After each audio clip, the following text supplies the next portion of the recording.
My fiancée left me for a rich man because I couldn't support her lifestyle.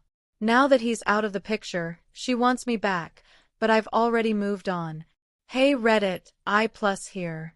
Honestly, it still feels unreal to even write this, but I need to get it off my chest. Maybe someone reading this will understand. I'm a 29-year-old guy, and I was engaged to Eliza, who's 27. We met 6 years ago through friends when both of us were still figuring life out.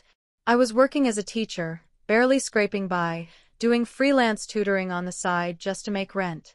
I lived with 2 roommates in a cramped apartment and was doing my best to build some kind of stability. Eliza, back then, was a receptionist at a posh interior design firm. She had big ambitions and a spark that drew people in. She was captivating, smart, charming, stunning, and had this effortless way of commanding attention in any room. I won't sugarcoat it. I fell hard for her early on. She liked the finer things, luxury, labels, lavish weekends, but I didn't take it too seriously. I figured she was just driven, aiming high. I thought, once we were more financially secure, it wouldn't be a big deal. For a long time, I tried to keep pace.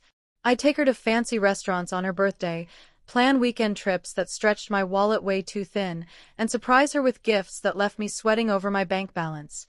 She loved posting it all online, captions like, "My man spoils me," while I was quietly stressing over overdraft notices.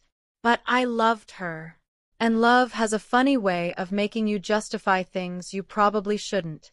Around a year and a half ago, I proposed. The ring wasn't flashy, but it was beautiful, simple, tasteful. I couldn't afford something extravagant, so I sold my vintage guitar to buy it.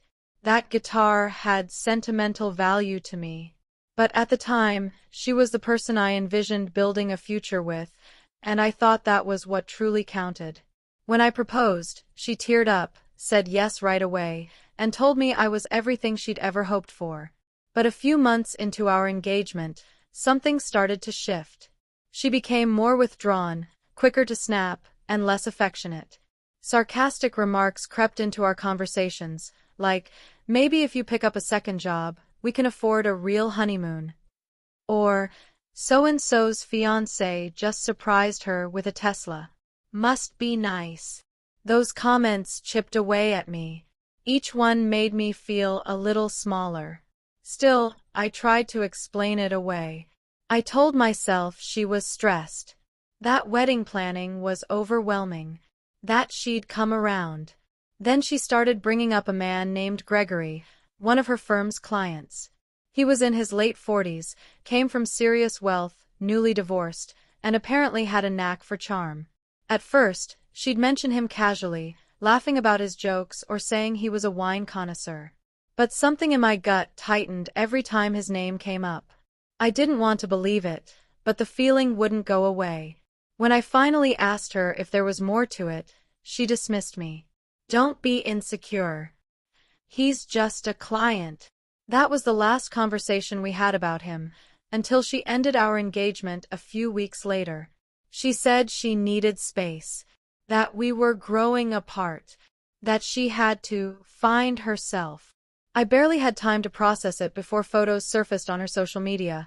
Her, lounging with champagne in what looked like a penthouse, tagged alongside Gregory in tropical vacation shots.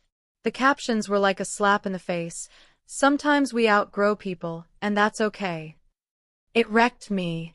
I went through every emotion: denial, rage, shame. I kept asking myself what I did wrong, how I could have held on tighter, or whether I'd ever really known her at all. One day, I was her everything. The next, I wasn't worth a phone call. I hit a low point. Therapy helped, slowly. I stopped checking her posts, deleted all my accounts, moved in with a friend for a while and focused on getting my life back in order. My confidence, my savings, my peace of mind. And then I met Rachel. It happened at a charity event I almost skipped. She was warm, open, and genuine in a way I hadn't experienced in years. With Rachel, there are no games or constant expectations. We cook simple meals together. curl up under worn-out blankets watching Netflix. We talk, really talk, about life, about fears, about dreams. She doesn't care if my car has heated seats. She just wants to know I got home safe. Things with her evolved slowly, naturally. For the first time in a long while, I didn't feel like I had to perform to be loved. Then, 2 weeks ago, Eliza texted me out of nowhere from a number I didn't recognize. She wanted to meet for coffee. Against my better instincts, I said yes. A part of me still wanted answers. Closure, maybe. She looked different when she showed up. Still beautiful, but softer around the edges. A little worn down. She told me Gregory had left her 2 months earlier after she caught him cheating with his assistant. He'd called her too much work and moved on like she was a designer bag gone out of season. Her words, not mine. She said I was the only man who'd ever loved her for who she truly was. That she made a huge mistake. That she missed me. That she still loved me. And then she said something that made my stomach turn. I see now that money doesn't buy happiness. I let the silence linger before I answered. I told her I did love her, probably more than I should have. That I gave everything I had to make her feel special. But in the end, she didn't leave because we were drifting apart. She left because she chose wealth over a person. I told her I didn't hate her, but I couldn't trust her, and I didn't want her back. She started crying, called me cold, said people grow and deserve second chances. I just nodded. Then I got up and walked out. As I left that cafe, I didn't feel bitter. I didn't feel broken. I felt like I had finally closed a chapter I'd been rereading for far too long. No anger. No sadness. Just quiet closure. She chased luxury. I chose peace. And I wouldn't trade what I have now, not for all the champagne and penthouses in the world. I haven't heard from her since. But she did unblock me on Instagram. I didn't follow back. I checked her profile once, just once, and saw a string of vague, somber story posts. Quotes about fresh starts and discovering who really cares. I muted her after that. I'm not mad anymore. But I refuse to be her emotional backup plan. I played that part already. I gave her all I had, and when it wasn't enough, she ran to someone flashier. Now that the sparkle's worn off and the yacht parties have dried up, she wants to return. But I'm not that person anymore. I'm not home to her. That version of me is gone. Rachel doesn't know all the details yet, just the basics. That Eliza left me. My heart was shattered. I went through the fire, and somehow made it out the other side. But Rachel doesn't know about that coffee meeting with Eliza. I'm still unsure if I'll ever bring it up. Not because I'm hiding anything, but because a part of me wants to protect what we've created together. The calm, the honesty, the simplicity. With Rachel, the conversations aren't about image or success, they're about character and values.